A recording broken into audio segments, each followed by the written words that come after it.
வணக்கம் நண்பர்களே, இது தமிழ் நண்பன் ஷார்ட்கட் சேனல். இப்போ நான் பார்க்க போகிறது மெட்ராஸ் ஹைகோர்ட் சம்மந்தமான தகவல்கள் தான். ஸோ என்ன அப்படின்னு பார்த்தீங்கன்னா, இந்த இதுக்கு வந்து எல்லாருமே அப்ளை பண்ணிக்கிட்டு இருப்பீங்க. எக்ஸாமுக்கான கடைசி டேட் அப்படின்னு பார்த்தீங்கன்னா 27ஆம் தான். ஸோ இந்த மாதம் 27ஆம் வரையும் எல்லாருமே அப்ளை பண்ணலாம். ஒரு சிலருக்கு ஒரு சில டவுட் அப்படின்றது வந்துக்கிட்டு இருக்குது. அதாவது ஃபஸ்ட்டு வந்து எக்ஸாம் டேட் அப்படின்றது எப்போ அப்படின்னு இப்போவே கேட்க ஆரம்பிச்சிட்டிங்க. அதுக்கு முன்னாடி பார்த்தீங்க அப்படின்னா, வேறு டிஸ்ட்ரிக் அப்ளை பண்ண முடியுமா அப்படின்ற கேள்வியும் கேட்குறீங்க. ஸோ கண்டிப்பாக அப்ளை பண்ணலாம் அப்படின்ற தகவலை நம்ம முன்னாடி இருந்தே சொல்லிக்கிட்டே தான் இருக்கோம். ஒரு ஜாபுக்கும் ஒரு டிஸ்ட்ரிக்டில் அப்ளை பண்ணலாம். இப்போ சீனியர் பேலிஃபும் ஜூனியர் பேலிஃபும் ஒரே டிஸ்ட்ரிக்டில் தான் அப்ளை பண்ண முடியும். வேறு டிஸ்ட்ரிக்டில் அப்ளை பண்ண முடியாது.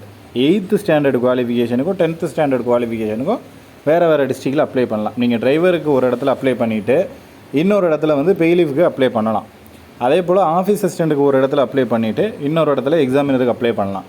ஆனால் எக்ஸாமினருக்கும் ஜூனியர் பேலிஃபுக்கும் ஒரே இடத்துல மட்டும்தான் அப்ளை பண்ண முடியும். வேறு டிஸ்ட்ரிக்டில் அப்ளை பண்ண முடியாது. இதை வந்து தெளிவாக தெரிஞ்சுக்கிங்க.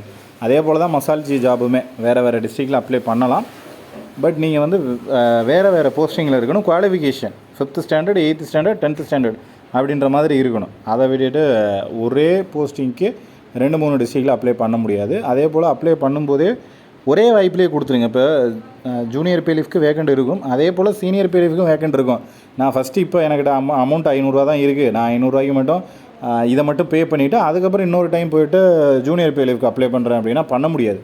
ஸோ ஒரு டைம் உள்ளே போகிறீங்க, ஒரு டைம் பேமெண்ட் காமிக்குது அப்படின்னா என்னென்ன ஜாப் உங்களுக்கு வேக்கண்ட் இருக்கோ அது எல்லாத்தையுமே சூஸ் பண்ணுங்கள். 3 ஜாப் இருக்கா, எக்ஸாமினர் பேலிஃபு இருக்கா, ரீடர் இருக்கா, அப்போ 3த்தையுமே ஃபில்லப் பண்ணுங்கள். அதை விட்டுட்டு 2 மட்டும் ஃபில்லப் பண்ணிவிட்டு இன்னொன்று வந்து அப்புறம் ஃபில்லப் பண்ணிக்கலாம் அப்படின்ற மாதிரி இருந்துச்சு அப்படின்னா கண்டிப்பாக அப்ளிகேஷன் அப்படின்றது ரிஜெக்ட் ஆகிடும்.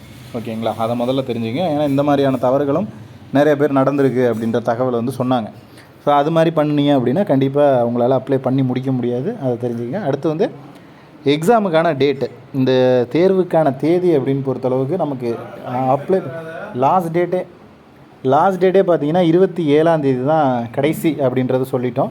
ஸோ 27 அப்ளை பண்ணி முடிச்சிங்க அப்படின்னா அதுக்கு ஒரு 15 நாள் வந்து இருக்கலாம்.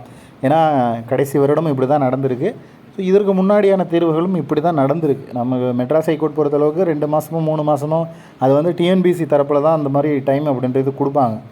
மினிமம் 15 நாள் 20 நாள் இந்த டைமிங்கில் தான் தேர்வு அப்படின்றத அவங்க வச்சுருக்காங்க. இதுக்கு முன்னாடி நடந்த தேர்வுகள் எல்லாமே. ஸோ மேபி இந்த டைம் என்ன ரீசன் என்ன ஆகும் அப்படின்னா, ஏன்னா அடுத்தடுத்து தேர்வுகள் அப்படின்றது ஜூன் மாதம் ஃபுல்லுமே ஏதோ ஒரு தேர்வு அப்படின்றது ஒன்று இருந்துக்கிட்டே இருக்குது. நமக்கு குரூப் 4க்கான டேட் கொடுத்துட்டாங்க, அதே போல் முனிசிபாலிட்டி அதற்கான டேட் கொடுத்துட்டாங்க. ஸோ இந்த மாதிரி தேர்வுகள் ஒரு வாரமும் நடந்துக்கிட்டு இருக்குது. அதனால் மேபி அதோட மிடில் ஏதாவது ஒரு வாரம் தேர்வு இல்லைன்னா அப்போ வந்து மெட்ராஸ் ஹைகோர்ட் வைக்கிறதுக்கு வாய்ப்புகள் இருக்குது. அப்படி இல்லை அப்படின்னா கொஞ்சம் தள்ளி ஜூலை போகிறதுக்கு வாய்ப்பு இருக்குது. மேக்ஸிமம் எனக்கு தெரிஞ்சு ஜூனில் ஏதாவது ஒரு மிடில் சாட்டர்டே சண்டே வந்து ஃப்ரீயாக இருக்குது, எந்த தேர்வுமே கவர்மெண்ட் தேர்வு வேறு எதுவும் இல்லை அப்படின்னா கண்டிப்பாக மெட்ராஸ் ஹைகோர்ட் வைக்கிறதுக்கான வாய்ப்புகள் அப்படின்றது இருக்குது. 15, 16 ஃப்ரீயாக இருக்குது. மேபி அதில் கூட நடக்கிறதுக்கான சான்சஸ் இருக்குது. ஸோ வெயிட் பண்ணி பார்ப்போம் என்ன மாதிரி ஆகுதுன்னு. ஜூலை போகிறதுக்கு வாய்ப்பு ரொம்ப கம்மி தான். ஜூன்லேயே நடக்கிறதுக்கு சான்சஸ் கொஞ்சம் அதிகமாக இருக்குது. ஸோ படிக்காதவங்க ப்ரிப்பேர் பண்ணுங்கள், படிக்க ஆரம்பிச்சிருங்க. டைம் அப்படின்றது கண்டிப்பாக பத்தாது. இந்த ஆப்பர்ச்சுனிட்டியை கரெக்டான முறையில் யூஸ் பண்ணுங்கள், மிஸ் பண்ணிடாதீங்க. வேறு எதுவும் சந்தேகம்னா கமெண்ட் பண்ணுங்கள். தேங்க்யூ.